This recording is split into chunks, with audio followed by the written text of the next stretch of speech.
Here's the thing that so many of us wonder about circling back to things. And this was a contemplative conversation that I was having with one of my recent private clients. And it was thinking I should be further along than I am, and taking ourselves out of this I am presentness, the present state.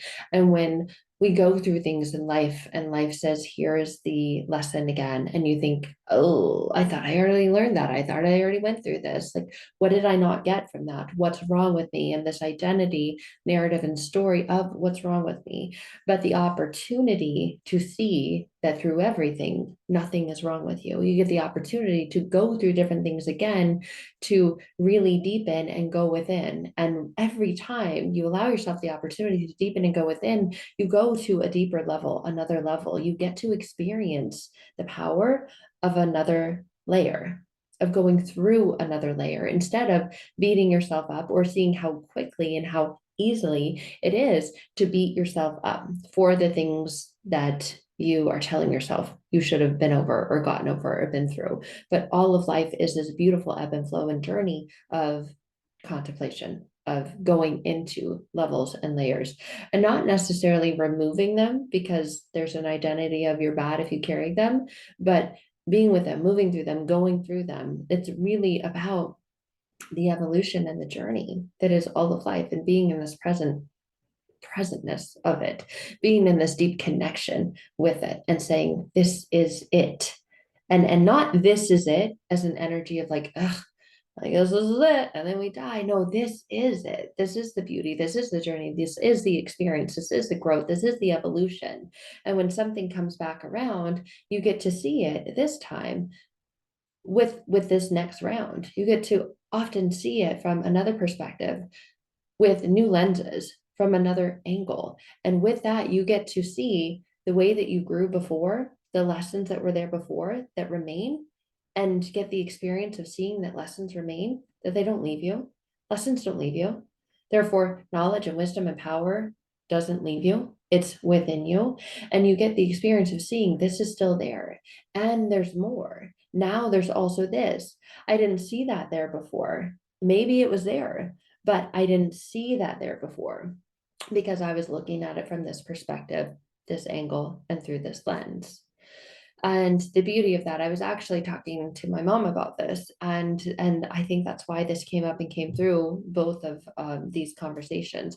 If you've got a mug with a handle on it, and one person, as you're talking, is seeing it from this view, and you're seeing it from this view, but the handle is turned and it's facing you, the way that they're going to describe that mug is going to be very different from the way that you're going to describe your experience with the mug. They're going to just say it looks smooth around, and you're going to say it does. And there's also this handle that I can have it, I can hold it, I can connect with it. I don't have to grab it. I can just connect with it through this way. Therefore, I don't get burned, right? Imagine there's coffee or tea or something in it. But that person, from their angle, is going to be describing the same thing, the same object, the same concept of this mug or this cup, and say that you're wrong. Say that there is not a handle, and you're going to be telling them, no, you're wrong. There is. I can see it. I can touch it. I can have it. I can hold it. Look at this.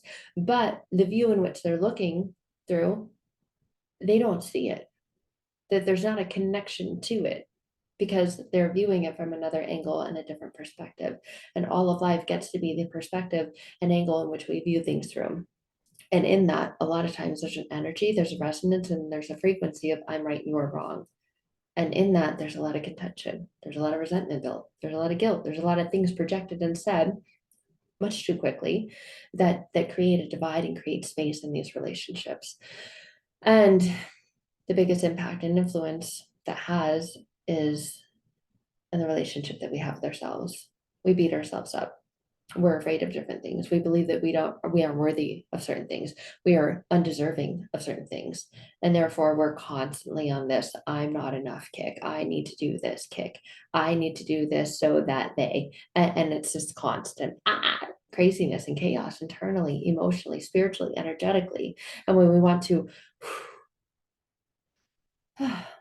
release, free, and be, drop into the being, drop into what is, then we get into that space of stillness. We get into that space of peace, of internal wholeness, of bliss, of pure bliss, where we see that we're right where we need to be. We have everything we need and more, that we're truly living in this incredible, beautiful state of abundance and joy, and get to fully experience that here right now without worrying about tomorrow, right? Because tomorrow's got enough worries on its own.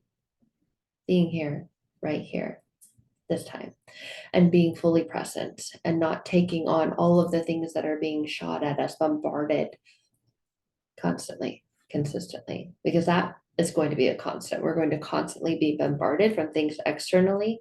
And when we're at dis-ease with ourselves internally, we're going to feel influenced by that. We're going to feel this alteration. Should I be here because they're saying that and I'm seeing this and I wish that I'm working towards that. I'm trying to create that, and then realize the resonance and frequency in our words and our language. I'm trying to implies I'm never going to, because it implies it's always going to be out there and I'm always experiencing this in here. And so there's a divide and it's disconnection. So the connection, the coming together of that is the realization and the acceptance of this. And that's a beautiful process and journey of compassion, self-compassion, self-guidance, self-forgiveness. And when we do the internal work, when we transform our internal unconscious beliefs that create the thoughts, the habits, the actions, and the patterns, we get into this space of a true alignment for ourselves. And then we can hold that space for everyone else.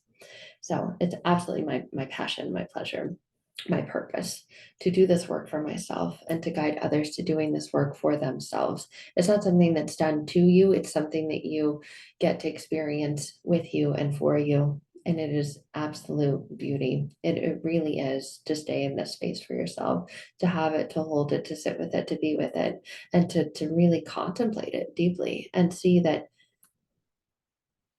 you get to be right and wrong, and you get to be wrong about being right, and you get to be all the things, and it all gets to mean that you're perfectly perfectly human, and that there truly is nothing wrong with you, and you truly are deserving of all the things that you desire. And then you get to see them manifested, you get to see them present, and you get to really embody your experience with them in all things, in all ways. It's absolutely incredible. When you're ready to take that deep dive inside your mind and really connect with what's happening internally and unconsciously, to shift everything that's happening externally, I'd love to connect with you. You can find out more at sarahcarlo.com. I'll see you guys soon. Bye for now.